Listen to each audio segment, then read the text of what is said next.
Bueno, queridos amigos, quisiera comentarles o contarles sobre algo que me han preguntado mucho colegas y deportistas. ¿Cuál es el comportamiento del riñón cuando yo hago ejercicio? Es importante tenerlo en cuenta para poder tener estrategias del manejo del deportista en hidratación y otras cosas. Digamos que existen mitos con respecto al ejercicio. Mitos como, por ejemplo, utilizo o no utilizo proteínas. Mitos como, por ejemplo, de qué me sirven la creatina y la arginina. Y esos mitos, pues definitivamente vamos a tratar de dilucidarlos a medida que desarrollamos la charla. Lo primero, y basados en el estudio en Aponte Becerra y Mansur, es un estudio del 2026 y se refiere a la introducción de ese estudio hablando del comportamiento renal, si es fisiológico o es patológico. Ellos dicen que cuando la intensidad del ejercicio es moderada, el beneficio se ve, pero cuando la intensidad del ejercicio es alta, ya pueden existir ciertos comportamientos que pueden llegar a afectar al riñón. ¿Cómo lo podemos ver? Miremoslo desde el punto de vista de función renal, cómo se comporta el riñón cuando yo hago actividad física. Lo primero, y una parte muy importante, la distribución o redistribución de la sangre a otros órganos, órganos vitales que van a ser utilizados en ese momento. Músculos, corazón, pulmones. Ellos requieren más circulación y esa circulación la cogen a expensas del riñón. El segundo, una vasoconstricción, es decir, un cierre del calibre de los vasos de los vasos sanguíneos renales para optimizar la redistribución sanguínea. Y ahí funciona un sistema que se llama el sistema renina-angiotensina-aldosterona, con el cual no vamos a profundizar. Lo que hace es disminuir el flujo plasmático renal y disminuir la tasa de filtración glomerular. Y el otro sistema, el otro cambio que puede hacer el ejercicio moderado o intenso es la conservación de agua. Y esa conservación de agua requiere de básicamente la aldosterona y lo que hace es conservar sodio, el sodio arrastra agua, y conserva potasio. Entonces básicamente es eso. Y al lado derecho encontramos una especie de semáforo. El semáforo tiene tres colores. El color verde es el color que dice, hombre, esta actividad física y esta intensidad mejora el manejo inflamatorio del riñón, está muy bien, se coloca una distribución equitativa en cada órgano y todo funciona bien. La amarilla es una actividad de alta intensidad donde usted ya ve proteinuria, es decir, ya sale proteína por la orina y ya hay un estrés oxidativo en el cual no vamos a profundizar. Y el riesgo extremo ya empieza a producir una isquemia renal que nos puede llegar a dañar glomérulos y túbulos renales. Entonces, son, digamos que los tres comportamientos que podría tener ejercicio según su intensidad. Ahora, ¿cuál es el dilema?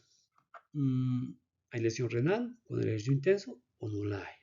Entonces es muy importante tenerlo en cuenta lo siguiente. Un ultramaratonista de 38 años, 2 días después de la carrera, corrió 56 kilómetros y su creatinina sérica está en 2, basados en una creatinina sérica normal por debajo de 1. La orina sin sangre y la diuresis es normal. ¿Qué sucede acá? ¿Es una degradación muscular? Puede serlo. Y esa filtración glomerular está intacta. Entonces, el problema de la creatinina de atletas de resistencia simplemente es aumento de creatinina en sangre, pero refleja o no refleja falla renal. Entonces, miremoslo desde este punto de vista. Un aumento de 0.3 miligramos por decilitro en la creatinina define una lesión renal aguda, pero puede ser falso o puede ser un falso positivo. Ahí existen una serie de, digamos, de monitoreo de la médicamente, como por ejemplo mirar la cantidad de orina que yo expulso, mirar si en los productos de la orina existen algunos elementos que sean generados por la ruptura muscular.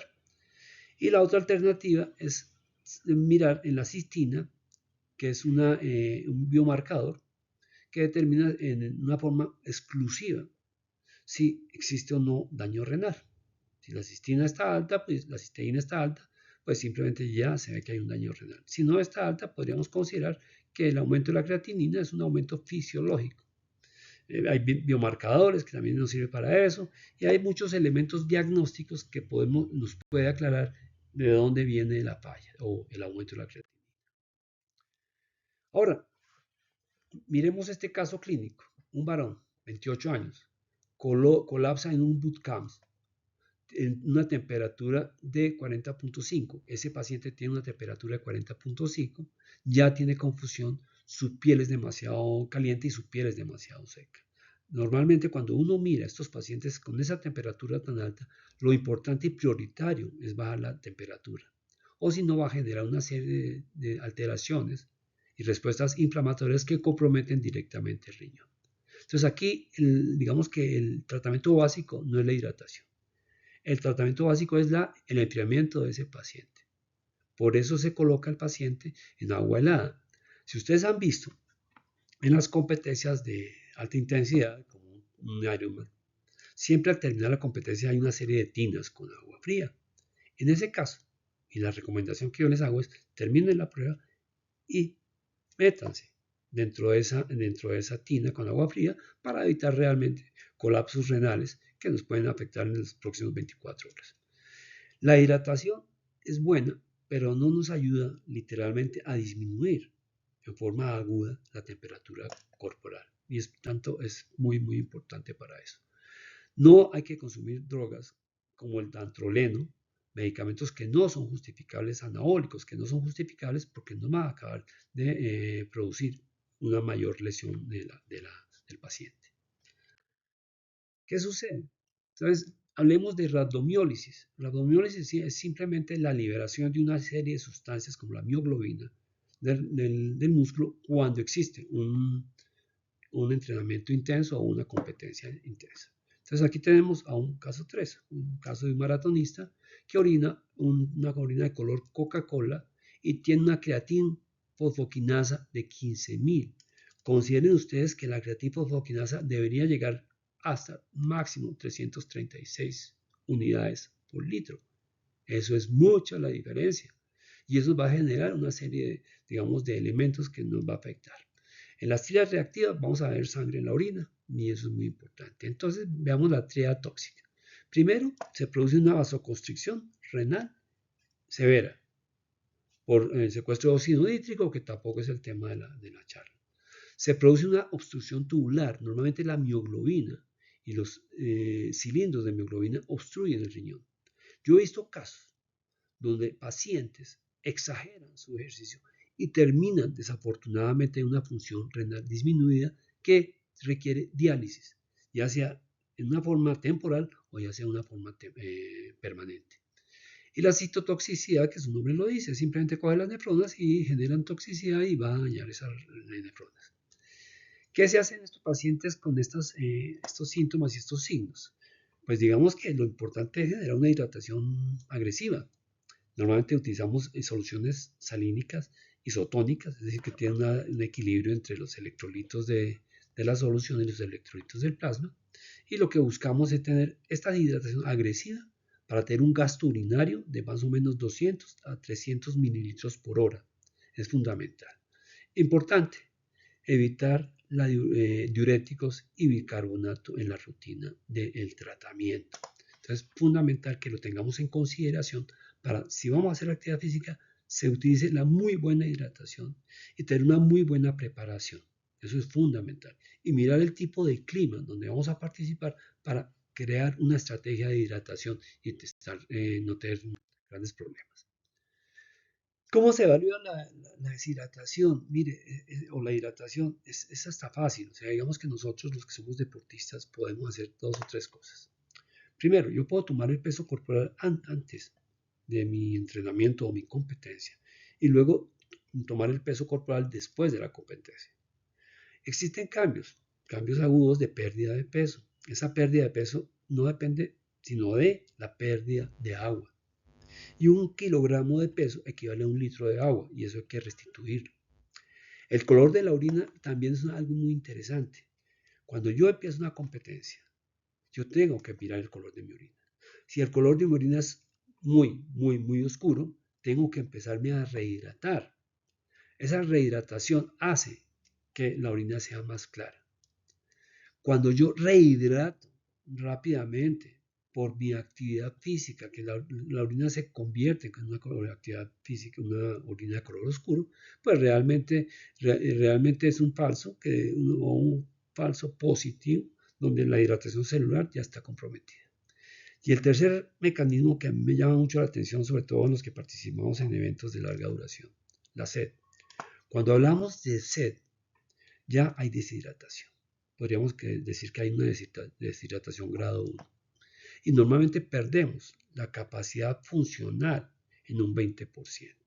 Entonces tenemos que tener en consideración que esa situación no puede llegar cuando competimos. Abajo encontrarán la fórmula de tasa de sudoración, que es un complique, ese tema pues no es parte de la charla. Ahora, estrategias de hidratación también las tenemos en consideración. Miremos el cuarto caso. Corredor recreativo. Bebe 2 litros de agua antes de correr. Hay un riesgo de hiponatremia. Ese riesgo es importante considerar. Entonces, ¿qué sucede? Si yo empiezo el ejercicio, debo estar en un grado de hidratación adecuado. Si la orina es oscura, pues definitivamente hay que reponerla con agua común y corriente, y tomar más o menos entre 5 y 7 mililitros por kilogramo 4 horas antes de la competencia. Si la orina es muy oscura, elevamos esto a 3 o 5 mililitros más por kilogramo cada 2 horas o 2 horas antes del ejercicio, de la competencia. Durante la competencia, entonces tengamos dos cosas importantes. Prevenir la pérdida del 2% del peso corporal. Cuando ya pasa el 2% del peso corporal, le aseguro que pues, definitivamente la capacidad física se aminora en casi un 20%. Se debe hacer básicamente basados pues, en lo que nosotros conocemos. Y la reposición rápida después del ejercicio. Es decir, pre-ejercicio tengo que hidratarme de una forma adecuada para que la orina sea clara. Durante el ejercicio debo prevenir perder el 20%. Y después del ejercicio tengo que considerar que tengo que tomar más o menos 1.5 litros por cada kilogramo perdido.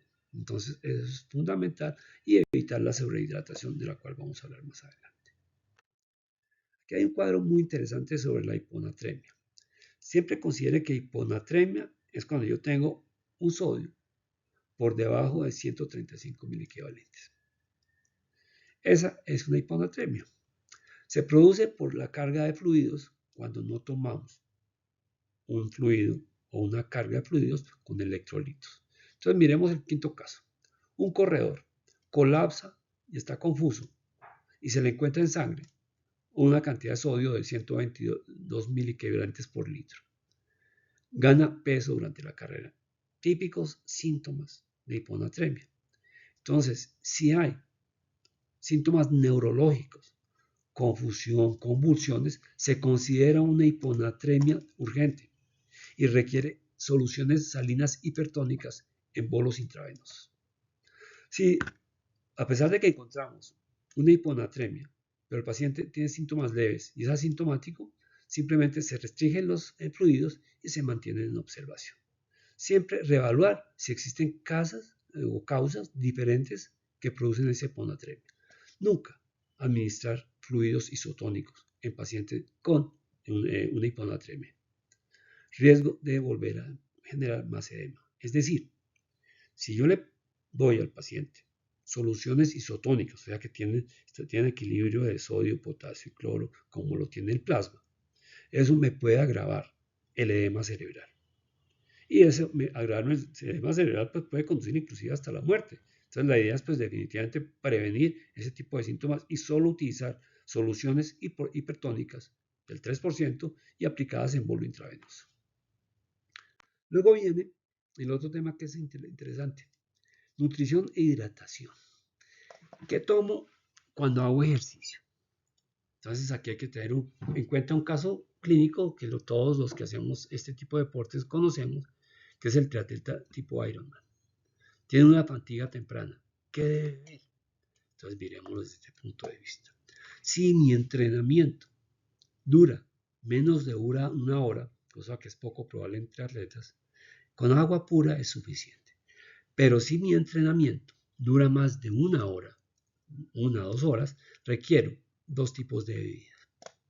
Bebidas hidratantes que tienen carbohidratos simples, bebidas que conocemos, como está ahí en la figura, ya sabemos de qué se trata, o bebidas con electrolitos. Entonces uno pregunta, ¿qué tomo yo?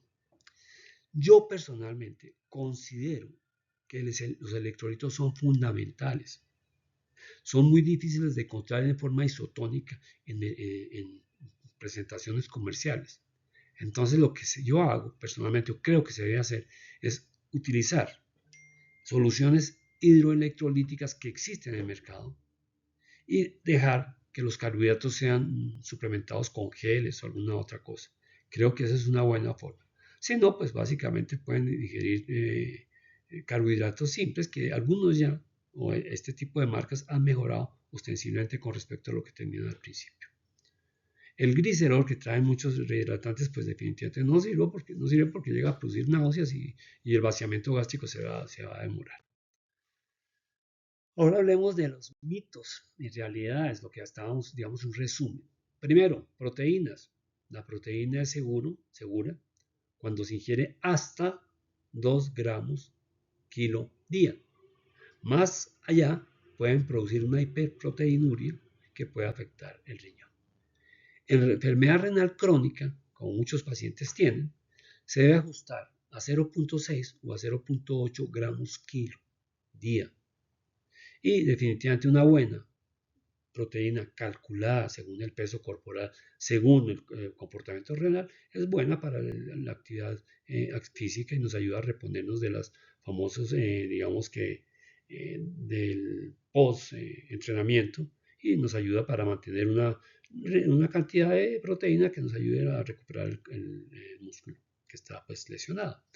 La creatina es de las pocas sustancias de suplementos físicos, suplementos nutricionales que sirven y que tienen una evidencia médica. Es segura, es efectiva, nos ayuda mucho a la recuperación y eso nos va a elevar, nos va a elevar una serie de electrolitos como el cromo en un 10 a 20%. Es un artefacto que definitivamente no está relacionado con patología y no reduce la función renal, no reduce la filtración glomerular. Y eso es muy importante. Ahora, también existen, y lo he visto, pacientes que toman antiinflamatorios antes de iniciar una prueba, considerando que pues, el dolor se puede neutralizar, el dolor de la fatiga, etcétera, etcétera. Pues se debe evitar, porque aumenta la vasoconstricción que hablamos al principio de la charla, y eso nos puede llegar a aumentar la lesión renal aguda que, recuerden, puede dañar el riñón de una forma irreversible. Los esteroides, pues evidentemente ya sabemos todo lo que producen los esteroides, pero pueden producir una glomerulosclerosis que también termina en disminución de la filtración glomerular, proteinuria y posible daño renal. Ahora, poblaciones especiales. Normalmente lo que me ha sucedido a mí es con los pacientes de riñón. Alguna vez dije una conferencia para pacientes con diálisis y fue muy interesante. ¿Cómo lo vemos? Entonces, en primer lugar, para pacientes que están en diálisis, las primeras 2 horas son mucho más importantes para hacer actividad física, porque mejoran la eficiencia de la diálisis. Es importante evitar la precipitación de solutos y una serie de cosas. Mejora también la función endotelial. Recuerden ustedes que el endotelio es la capa que recubre la parte interna de los vasos y mejora la sensibilidad de la insulina. También recuerden ustedes que el músculo recibe o utiliza mucho la insulina para poder transportar la glucosa, que es algo que también se modifica mucho con la actividad física. Y obviamente mejora la elasticidad arterial y eso debe estar asociado a una disminución considerable de factor de riesgo cardiovascular. Ahora, pregunta, niño de 14 años con enfermedad renal crónica, estadio 3, quiere jugar fútbol. ¿Qué hacemos con ese muchacho? Hay que prohibirle la actividad de contacto o no hay que prohibirle la actividad de contacto. El problema es la actividad de inactividad que supera los daños que puede producir la falta de un riñón. Tenemos déficit de ejercicio, la inapenia, que es simplemente la pérdida de masa muscular, y lo que llamamos el analfabetismo físico, que es la pérdida de capacidades como la coordinación. El riñón único, según la guía AAP, no contraindica el ejercicio. El riñón único, con ese riñón no está limitado a la actividad de contacto, pero considerando los elementos necesarios para la seguridad del niño. Entonces es muy importante. Pero de todas maneras, siempre se debe evaluar el caso en forma particular. Es decir, los ejercicios de contacto están superados, o sea, el trauma está superado por los riesgos teóricos a nivel óseo. Es decir, mis beneficios fisiológicos del ejercicio son mucho más, son superados con los riesgos que yo puedo tener con esa actividad física. Resumamos, ¿qué pasa con la fisiología? Primero, el ejercicio, la adaptación, disminuye el flujo renal por adaptación. Caída del flujo renal es normal, es adaptativa y la lesión renal aguda es una pésima adaptación. No entrenó adecuadamente, hice una competencia en el momento que no había hecho ejercicio, que no me había preparado, entonces es importante tenerlo también en cuenta. Atletas con muchos músculos, esos atletas que se dedican al fisicoculturismo, siempre la creatina va a estar alta, inclusive en nosotros. Puede estar ligeramente alta, es normal. Hay que hacerle solo seguimiento médico. Cada vez que le hagan las pruebas sanguíneas convencionales, estándar, siempre mirar la creatinina a ver cómo se comporta. Rabdomiólisis, la pérdida o la ruptura de masa muscular con la liberación de sustancias como la mioglobina. Se tiene que el paciente hidratar agresivamente utilizando sueros convencionales y monitorizando la creatina fosfoquinasa y la cantidad de orina que el paciente genera. La hiponatremia es asociada a la utilización de hidratantes hipotónicos. Sodio por debajo de 135 ya se considera una hiponatremia y definitivamente requiere soluciones salinas hipertónicas al más del 3% y en forma de bolos intravenosos. Enfermedad renal y diálisis, pues realmente no existe, digamos, una restricción cuando yo hago ejercicio y soy un paciente renal.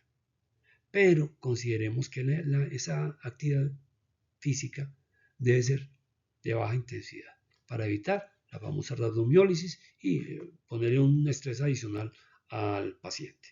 Entonces, eso es fundamental. Ahora, miremos acá de dónde se sacó todas las referencias bibliográficas para poder hacer esta charla. Entonces, Aponte Becerra y Mansur, entonces Heybluter, Coedol, Bishop et al. Y guías generadas por sociedades científicas que recomiendan sobre la actividad física.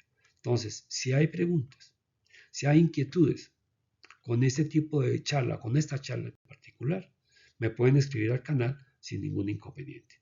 Yo las trataré de resolver a medida de mi conocimiento. Muchas gracias.